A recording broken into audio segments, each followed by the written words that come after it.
Baiklah, Assalamualaikum warahmatullahi wabarakatuh. Eh, baiklah, Ana akan mempresentasikan eh, materi Ana yang berjudul Sejarah Pemikiran Ekonomi Islam Periode Kontemporer. Pemikiran ekonomi Islam kontemporer merupakan hasil dari upaya para cendekiawan Muslim untuk merespon tantangan zaman modern dengan mengkaji kembali prinsip-prinsip ekonomi Islam. Periode ini diwarnai dengan berbagai pemikiran yang beragam mencakup berbagai aspek ekonomi seperti keuangan, perbankan, sistem distribusi dan pembangunan ekonomi. Selanjutnya eh, dari Muhammad Bakir Al-Sadr yang juga di bidang sejarah pemikiran ekonomi Islam periode kontemporer. Dia adalah tokoh pemikir ekonomi Islam. uh, Muhammad Bakir Al-Sadr lahir pada tahun 1935 dan wafat pada tahun 1980, merupakan salah satu tokoh penting dalam pemikiran ekonomi Islam kontemporer. Ia dikenal karena karyanya yang monumental, yang merupakan karya pertama uh, yang secara sistematis mengkaji ekonomi Islam dalam kerangka pemikiran modern. Al-Sadr menekankan pentingnya keadilan sosial, distribusi kekayaan yang merata, dan peran negara dalam mengatur ekonomi. Dan menurut Muhammad Bakir Al-Sadr, uh, sistem ekonomi Islam kontemporer itu dibagi menjadi tiga menurut dia. Yang pertama itu dari konsep keadilan sosial. Al-Sadr menekankan bahwa keadilan sosial merupakan prinsip fundamental dalam ekonomi Islam. Ini berarti bahwa sistem ekonomi harus memastikan bahwa semua anggota masyarakat memiliki akses terhadap kebutuhan dasar dan kesempatan yang sama. Yang kedua, dari pembagian kekayaan. Al-Sadr percaya bahwa Islam mengharuskan distribusi kekayaan yang adil dan merata. Ia mengusulkan sistem pembagian kekayaan berdasarkan prinsip-prinsip Islam seperti zakat, infak, dan wakaf. Yang ketiga, dari peran negara. Al-Sadr berpendapat bahwa negara memiliki peran penting dalam mengatur ekonomi. Negara harus memastikan bahwa sistem ekonomi berjalan sesuai dengan prinsip-prinsip Islam dan tidak merugikan rakyat. Selanjutnya, dari tokoh Umar Kapra yang mengajukan konsep ekonomi Islam. Umar Kapra lahir pada tahun 1938, adalah seorang ekonom Pakistan yang dikenal sebagai salah satu tokoh termuka dalam pemikiran ekonomi Islam kontemporer. Ia mengusulkan konsep ekonomi Islam yang menekankan prinsip-prinsip moral dan etika dalam pengelolaan ekonomi. Kapra berpendapat bahwa sistem ekonomi Islam harus didasarkan pada nilai-nilai keadilan, kesetaraan, dan keadilan sosial. Dan Umar Kapra juga um, mengajukan konsep ekonomi Islam itu terbagi menjadi tiga. Yang pertama itu dari sistem ekonomi Islam. Kapra berpendapat bahwa sistem ekonomi Islam harus didasarkan pada prinsip-prinsip moral dan etika. Ia mengkritisi sistem kapitalis dan sosialis karena dianggap tidak sesuai dengan nilai Islam. Yang kedua, dari keadilan sosial. Kapra menekankan pentingnya keadilan sosial dalam sistem ekonomi Islam. Ia percaya bahwa semua anggota masyarakat harus memiliki akses yang adil terhadap sumber daya dan kesempatan ekonomi. Yang ketiga, dari sistem keuangan Islam. Kapra juga berkontribusi dalam pengembangan sistem keuangan Islam. Ia mengusulkan model keuangan Islam yang bebas dari riba atau bunga dan perjudian. Selanjutnya dari tokoh Afdhilur Rahman yang fokus pada pembangunan ekonomi Islam. Afdhilur Rahman lahir pada tahun 1930 dan wafat pada tahun 2005, adalah seorang ekonom Bangladesh yang dikenal secara kontribusinya dalam pengembangan ekonomi Islam. Ia menekankan pentingnya pembangunan ekonomi Islam yang berkelanjutan dan inklusif dalam konteks Islam. Rahman berpendapat bahwa ekonomi Islam harus berperan aktif dalam meningkatkan kesejahteraan masyarakat dan mengatasi masalah kemiskinan. Dan menurut Abdul Rahman, fokus pada pembangunan ekonomi Islam itu dibagi menjadi tiga juga. Yang pertama, dari strategi pembangunan ekonomi Islam. Rahman mengusulkan strategi pembangunan ekonomi Islam yang berfokus pada pengentasan kemiskinan, peningkatan kesejahteraan, dan penciptaan lapangan kerja. Yang kedua, uh, pentingnya zakat dan wakaf. Rahman menekankan peran zakat dan wakaf dalam pembangunan ekonomi Islam. Ia berpendapat bahwa zakat dan wakaf dapat digunakan untuk meningkatkan kesejahteraan rakyat, terutama yang membutuhkan. Yang ketiga, membangun masyarakat sejahtera. Rahman percaya bahwa ekonomi Islam harus berperan aktif dalam membangun masyarakat sejahtera dan adil. Ia menentang sistem ekonomi yang hanya berfokus pada keuntungan dan mengabaikan kesejahteraan masyarakat. Selanjutnya, perkembangan pemikiran ekonomi Islam. pemikiran ekonomi Islam kontemporer telah mengalami perkembangan yang signifikan sejak munculnya para cendekiawan seperti Al-Sad, Capra, dan Rahman. Para pemikir ini telah memicu diskusi dan debat yang intens tentang berbagai isu ekonomi Islam, mulai dari sistem keuangan hingga kebijakan pembangunan. Dan uh, dan perkembangan pemikiran ekonomi Islam juga terbagi menjadi tiga. Yang pertama itu dari etika dan moral. Para pemikir ekonomi Islam kontemporer menekankan pentingnya etika dan moral dalam pengelolaan ekonomi. Mereka berpendapat bahwa sistem ekonomi Islam harus didasarkan pada nilai keadilan, kesetaraan, dan keadilan sosial. Yang ketiga, dari sistem keuangan, pemikiran ekonomi Islam kontemporer telah melahirkan berbagai model keuangan Islam yang bebas dari riba dan perjudian. Model-model ini menawarkan alternatif yang lebih etis dan adil dibandingkan dengan sistem keuangan konvensional. Yang ketiga, dari pembangunan ekonomi, para pemikir ekonomi Islam kontemporer juga memberikan perhatian khusus pada isu pembangunan ekonomi. Mereka mengusulkan strategi pembangunan ekonomi Islam yang berfokus pada pengentasan kemiskinan, peningkatan kesejahteraan, dan penciptaan lapangan kerja. Selanjutnya, tantangan pemikiran ekonomi Islam kontemporer. Pemikiran ekonomi Islam kontemporer menghadapi berbagai tantangan dalam upaya mengimplementasikan prinsip-prinsipnya dalam praktik. Salah satu tantangan terbesar adalah mengadaptasikan prinsip-prinsip Islam ke dalam sistem ekonomi global yang kompleks dan dinamis. Dan tantangan pemikiran ekonomi Islam kontemporer juga dibagi menjadi tiga. Yang pertama itu dari integrasi dengan sistem ekonomi global. Salah satu tantangan utama adalah mengintegrasikan prinsip-prinsip Islam ke dalam sistem ekonomi global yang kompleks dan dinamis. Membangun sistem ekonomi yang adil dan berkelanjutan di tengah dominasi sistem kapitalis global merupakan tantangan yang tidak mudah. Yang kedua, dari implementasi kebijakan, tantangan lainnya adalah mengimplementasikan kebijakan ekonomi Islam yang efektif dan adil, membangun konsensus dan dukungan dari berbagai pihak termasuk pemerintah, akademisi, dan masyarakat merupakan hal yang penting. Yang ketiga, dari pengembangan sumber daya manusia. Pengembangan sumber daya manusia yang memahami dan mampu menerapkan prinsip-prinsip ekonomi Islam juga merupakan tantangan yang tidak kalah penting. Tanpa sumber daya manusia yang kompeten, implementasi ekonomi Islam akan sulit terwujud. Dan selanjutnya itu dari masa depan pemikiran ekonomi Islam. Pemikiran ekonomi Islam kontemporer diharapkan harus berkembang dan memberikan kontribusi yang lebih besar dalam membangun sistem ekonomi yang adil, yang berkelanjutan dan sejahtera bagi seluruh umat manusia. Dan ada tiga juga. Yang pertama, dari inovasi dan kreativitas, para pemikir ekonomi Islam harus terus-menerus berinovasi dan kreatif dalam mengembangkan model-model ekonomi Islam yang relevan dengan tantangan zaman modern sekarang. Penting untuk menemukan solusi baru yang dapat mengatasi masalah ekonomi global yang kompleks. Yang kedua, kerjasama dan kolaborasi. Kerjasama dan kolaborasi antar pemikir ekonomi Islam, akademisi dan praktisi sangat penting untuk mendorong pengembangan dan implementasi pemikiran ekonomi Islam. Membangun jaringan dan platform untuk sharing knowledge dan best practice juga diperlukan.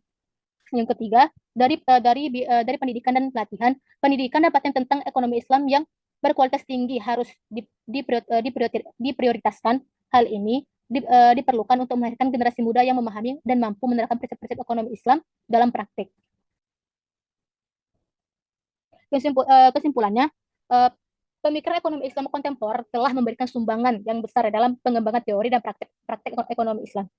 Para cendekiawan Islam telah mengkaji kembali prinsip-prinsip ekonomi Islam dan mengadaptasikannya ke dalam konteks modern. Meskipun masih menghadapi tantangan, pemikiran ekonomi Islam diharapkan dapat terus berkembang dan berkontribusi dalam membangun sistem ekonomi yang adil, berkelanjutan, dan sejahtera bagi seluruh umat manusia. Sekian presentasi Ana. Jika ada salah kurangan, mohon maaf. Wabillahi taufiq wal hidayah. Assalamualaikum warahmatullahi wabarakatuh. Assalamualaikum warahmatullahi wabarakatuh.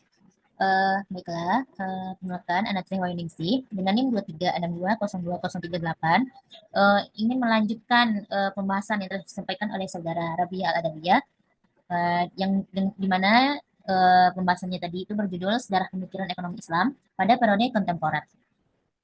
Dan diketahui pada periode kontemporer dalam pemikiran ekonomi Islam itu menandai kebangkitan pemikiran ekonomi Islam dalam menghadapi tantangan modernitas setelah periode kejayaan di masa lalu. pemikiran ekonomi Islam kembali bergeliat dan menunjukkan relevansinya untuk menjawab problematika ekonomi masa kini. Di tengah era globalisasi dan liberalisasi ekonomi, pemikiran ekonomi Islam menawarkan perspektif alternatif yang berlandaskan pada nilai-nilai Islam. Selanjutnya, em, tokoh-tokoh yang sebagai pelopor ekonomi Islam modern, itu yang pertama ada Mamanan. Mamanan pada tahun 1930 sampai 2005 adalah seorang ekonom muslim terkemuka yang memainkan peran penting dalam menghidupkan kembali pemikiran ekonomi Islam di era kontemporer. Ia merupakan salah satu pelopor pemikiran ekonomi Islam modern dan dikenal sebagai Bapak Ekonomi Islam di Indonesia. Karyanya yang monumental, Ekonomi Islam, Sebuah Telaah dan Pemikiran, merupakan buku teks yang banyak digunakan di berbagai perguruan tinggi di Indonesia. Ia mendedikasikan hidupnya untuk mengkaji pemikiran ekonomi Islam dan menerapkannya dalam konteks modern. Pertama, peninggalannya. Mamanan meninggalkan banyak karya tulis, termasuk buku, artikel, dan makalah. Ia mengemukakan teori dan konsep ekonomi Islam yang inovatif, seperti konsep tajdid ekonomi Islam yang menekankan pada pembaruan dan revitalisasi ekonomi Islam. Kedua, pencapaian. Mamanan berhasil mendirikan sejumlah lembaga dan organisasi yang terkait dengan pengembangan ekonomi Islam, termasuk Lembaga Ekonomi Islam atau LEI dan Majelis Ulama Indonesia atau MUI. Ia juga berperan penting dalam melahirkan berbagai program dan kebijakan ekonomi yang berlandaskan nilai-nilai Islam. Yang ketiga, sejarah. Mamanan lahir dan dibesarkan di Sumatera Barat, Indonesia. Ia memperoleh pendidikan di berbagai perguruan tinggi di Indonesia dan di luar negeri. Ia kemudian menjadi dosen ekonomi dan aktif terlibat dalam berbagai kegiatan ilmiah dan sosial kemasyarakatan. Yang keempat, yaitu penyebab runtuhnya. Atau juga disebut dengan penyebab runtuhnya pengaruh Mamanan. Tidak ada catatan tentang penyebab runtuhnya pengaruh Mamanan. Alih-alih runtuh, pengaruh Mamanan justru berlanjut dan terus berkembang hingga saat ini, di mana karyanya dan pemikirannya terus menginspirasi generasi penerus dan mengembangkan pemikiran ekonomi Islam. Selanjutnya, Monzerkaf atau pemikir ekonomi Islam kontemporer. Yang kedua, Monzerkaf lahir pada tahun 1946, merupakan seorang ekonom muslim terkemuka yang dikenal atas kontribusinya terhadap pemikiran ekonomi Islam kontemporer. Dia lahir di Suriah dan merupakan profesor ekonomi di University of Utah, Amerika Serikat.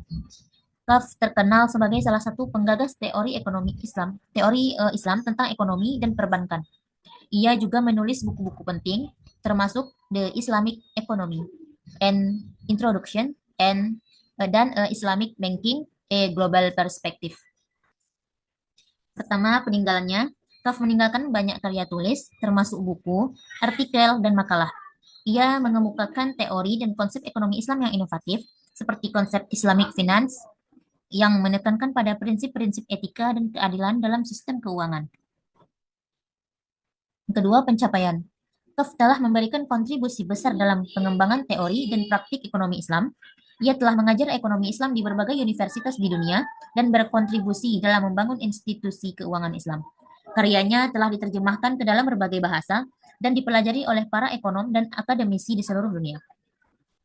Ketiga, sejarah. Kaf menerima pendidikan ekonomi di berbagai universitas di Amerika Serikat setelah menyelesaikan studinya.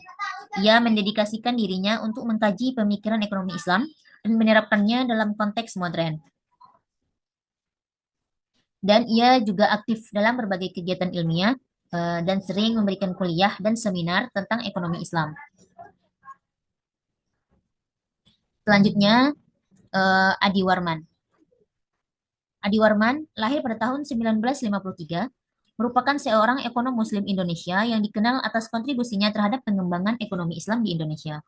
Ia mendedikasikan dirinya untuk mengkaji pemikiran ekonomi Islam dan menerapkannya dalam konteks pembangunan ekonomi Indonesia. Warman telah menulis berbagai buku dan artikel tentang ekonomi Islam, termasuk bukunya Ekonomi Islam yang berjudul Menuju Masyarakat Sejahtera. dan Islamic Economics, a Contemporary Perspective. Pertama itu peninggalan. Warman meninggalkan banyak karya tulis, termasuk buku, artikel, dan makalah. Ia juga mengemukakan teori dan konsep ekonomi Islam yang inovatif, seperti konsep Islamic Economics for Sustainable Development, yang menekankan pada pembangunan ekonomi yang berkelanjutan dan adil. Yang kedua, pencapaian. Warman berhasil mendirikan sejumlah lembaga dan organisasi yang terkait dengan pengembangan ekonomi Islam di Indonesia, termasuk Lembaga Pengembangan Ekonomi Islam atau LPEI dan Majelis Ekonomi Islam MEI. Ia juga aktif dalam memberikan pelatihan dan konsultasi tentang ekonomi Islam. Yang ketiga, sejarah. Warman memperoleh pendidikan ekonomi di berbagai perguruan tinggi di Indonesia. Setelah menyelesaikan studinya, ia menjadi dosen ekonomi di berbagai universitas di Indonesia dan aktif terlibat dalam berbagai kegiatan ilmiah dan sosial kemasyarakatan.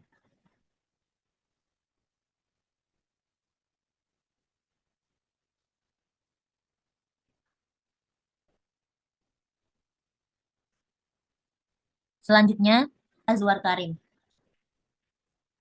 Azwar Karim lahir pada tahun 1960, merupakan seorang ekonom Muslim Indonesia yang berpengaruh dalam pengembangan pemikiran ekonomi Islam di Indonesia. Ia dikenal sebagai salah satu penggagas teori ekonomi Islam yang berfokus pada konsep keadilan sosial dan kemakmuran bersama. Karim telah menulis berbagai buku dan artikel tentang ekonomi Islam, termasuk ekonomi Islam, konsep dan aplikasinya, dan The Islamic Economic System, a Theoretical and Practical Perspective. Pertama, peninggalannya. Karim meninggalkan banyak karya tulis, termasuk buku, artikel, dan makalah. Ia mengemukakan teori dan konsep ekonomi Islam yang inovatif, seperti konsep Islamic Economic for Social Justice, yang menekankan pada pembangunan ekonomi yang adil dan merata. Yang kedua, pencapaian. Karim berhasil mendirikan sejumlah lembaga dan organisasi yang terkait dengan pengembangan ekonomi Islam di Indonesia, termasuk Lembaga Studi Ekonomi Islam dan Forum Ekonomi Islam. Ia juga aktif dalam memberikan pelatihan dan konsultasi tentang ekonomi Islam. Selanjutnya, sejarah. Karim memperoleh pendidikan ekonomi di berbagai perguruan tinggi di Indonesia, di mana setelah menyelesaikan studinya, ia menjadi dosen ekonomi di berbagai universitas di Indonesia dan aktif terlibat dalam berbagai kegiatan ilmiah dan sosial kemasyarakatan. Selanjutnya, penyebab runtuhnya pengaruh Azwar, Azwar Karim, di mana tidak ada catatan tentang penyebab runtuhnya pengaruh Azwar Karim. Alih-alih runtuh, pengaruh Azwar Karim justru berlanjut dan terus berkembang hingga saat ini. Karyanya dan pemikirannya terus menginspirasi generasi penerus untuk mengembangkan pemikiran ekonomi Islam.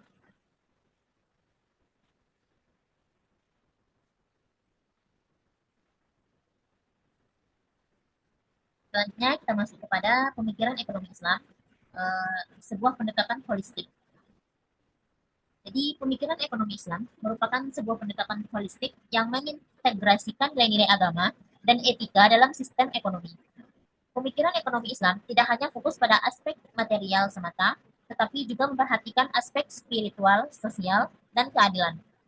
Prinsip-prinsip dasar ekonomi Islam seperti tauhid, keadilan, dan keseimbangan menjadi fondasi yang kuat bagi pembangunan ekonomi yang berkelanjutan dan bermartabat. Poin pertama, keadilan ekonomi, di mana pemikiran ekonomi Islam menekankan pada keadilan ekonomi dengan tujuan untuk mendistribusikan kekayaan secara adil dan merata kepada seluruh anggota masyarakat. Poin kedua yaitu kemakmuran bersama. Pemikiran ekonomi Islam bertujuan untuk menciptakan kemakmuran bersama bukan hanya bagi segelintir orang, tetapi untuk seluruh masyarakat. Yang ketiga, globalisasi. Pemikiran ekonomi Islam menawarkan solusi untuk mengatasi tantangan globalisasi ekonomi seperti kemiskinan, kesenjangan ekonomi, dan ketidakadilan. Keempat, model ekonomi. Di mana pemikiran ekonomi Islam menawarkan model ekonomi yang berkelanjutan dengan fokus pada keseimbangan antara pertumbuhan ekonomi, keadilan sosial, dan kelestarian lingkungan.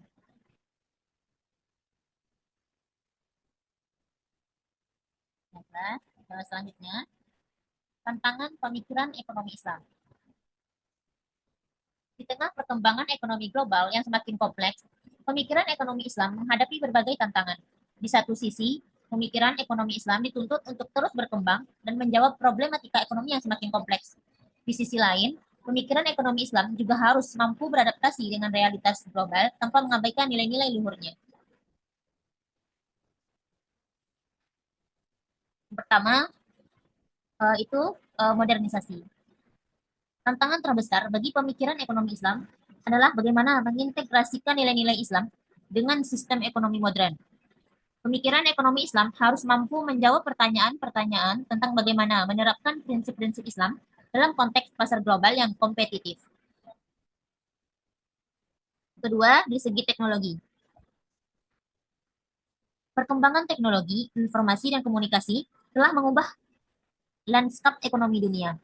Pemikiran ekonomi Islam harus mampu beradaptasi dengan perkembangan teknologi ini dan memberikan solusi bagi masalah-masalah baru yang muncul seperti digitalisasi, e-commerce, dan artificial intelligence. Yang ketiga, dari segi globalisasi. Globalisasi ekonomi telah membawa dampak besar bagi berbagai negara, termasuk negara-negara Muslim. Pemikiran ekonomi Islam harus mampu memberikan solusi bagi masalah-masalah global yang dihadapi oleh negara-negara Muslim, seperti kemiskinan, kesenjangan ekonomi, dan ketidakadilan.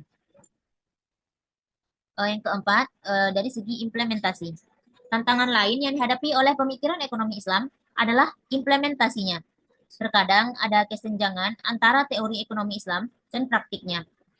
Pemikiran ekonomi Islam perlu diterjemahkan ke dalam kebijakan dan program yang konkret dan dapat diterapkan di berbagai bidang kehidupan.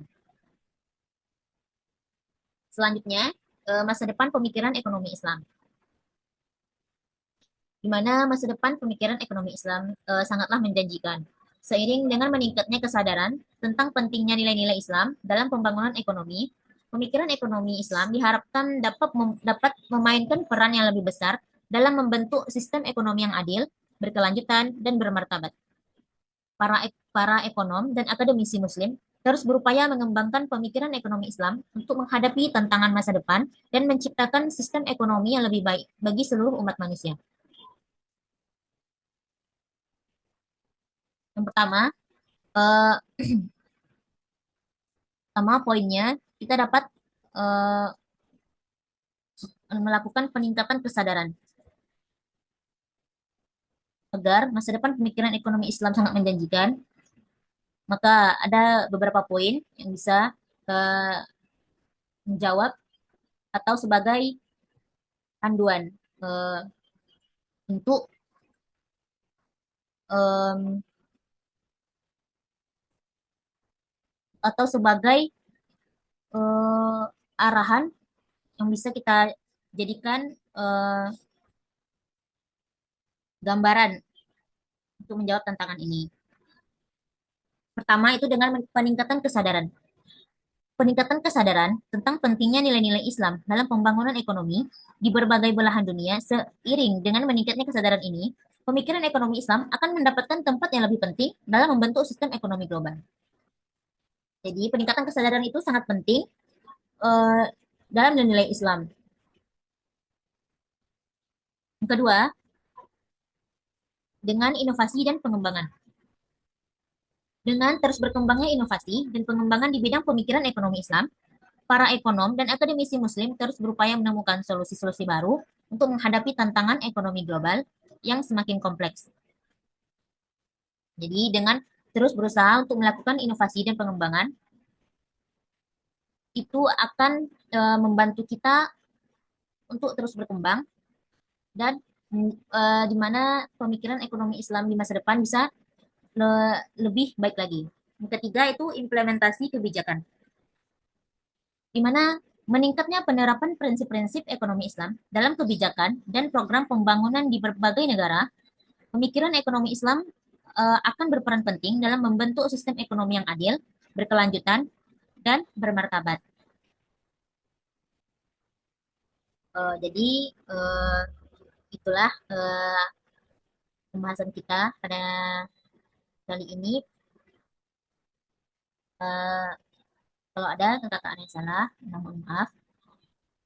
Sudah dengar, wabillahi taufiq wal hidayah. Assalamualaikum warahmatullahi wabarakatuh.